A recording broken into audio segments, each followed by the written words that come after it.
Before we continue the presentations, I would like to give the opportunity to the audience to ask, let's say, 3 questions.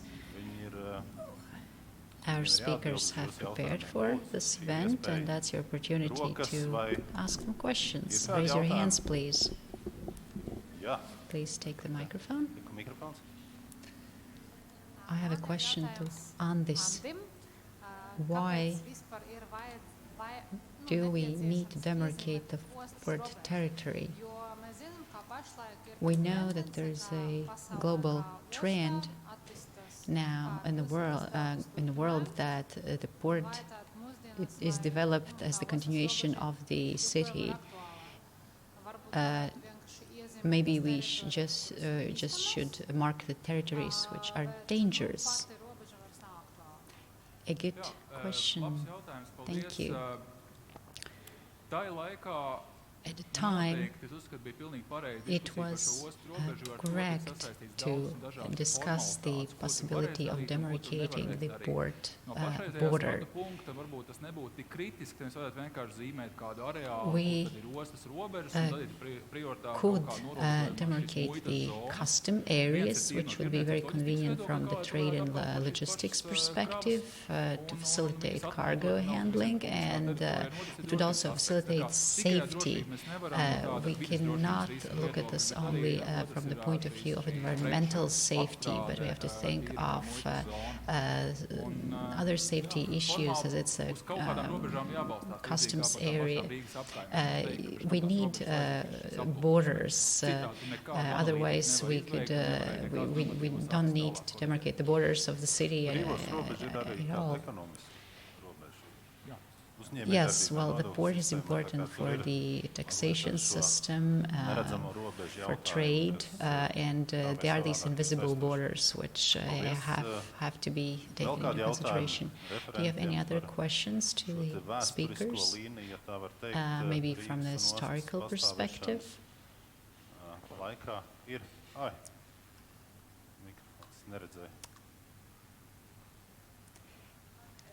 What I liked in your presentation is that finally we can see that the port is ready to reach out. The port feel that they have been included in the plan. Half a year ago, when we were developing the Riga development plan, the situation was different. When we discuss the Riga development plan, and if it concerns the port territory, it's not considered for discussing. I remember clearly that the port territory was never included in these plans. A short remark from me: I cannot talk on behalf of everyone, and I haven't participated in the respective consultation. However, let's not meddle into where we don't belong. I used to have a mentor. He told me, don't write more than you need in a letter. I usually do that, though, because sometimes it's just unavoidable. Any other questions to our speakers here about the possibility for the residents to take part in decision-making about the port? Any comments from the Soviet era perspective? Yes, a comment from me. I will not talk as a historian, but as an individual who lives nearby the port. For a long time, there has been a situation when the port is a giant. He has turned his back to us, and the residents are also turn their backs on the big giant. So their small giants have turned their backs on the big giant, and there is no cooperation going on and no willingness to reach out. From the perspective of a historian, it could be explained by the Soviet heritage. the Soviet, during the Soviet times,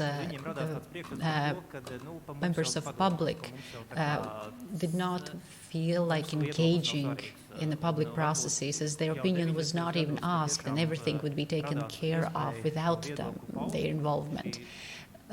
This part of the society, by default, do not engage, although they tend to complain in private conversations. And they are disgruntled, but they don't voice their opinions, and they feel that the port is not connected to the city in any way. So it is important to find a common standpoint, in my opinion. Recently, I see changes happening, especially in Vecmīlgrāvis. The dialogue is complicated, but finally the big giant and the small giants have turned towards each other. They are facing each other and are trying to negotiate important common issues. When I was listening to my colleague's presentation about the port in the context of city planning, I found out a lot of new facts which I had missed previously. Compared to the situation in the late 19th century and early 20th century, when the first wave of the industrial development of Riga port took place, at the time Riga Exchange Committee was the one who was responsible for the planning and so on. And there were a lot of traders who ensured transit activities, and their opinion was taken into consideration as well. And then they built the first power station. They had to find a common standpoint. And in the late 19th century and early 20th century, there were legal experts, technical experts,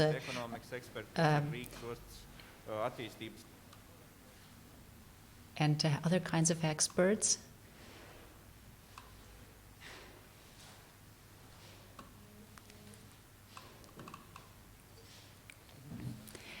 Oh, finally, my microphone is working.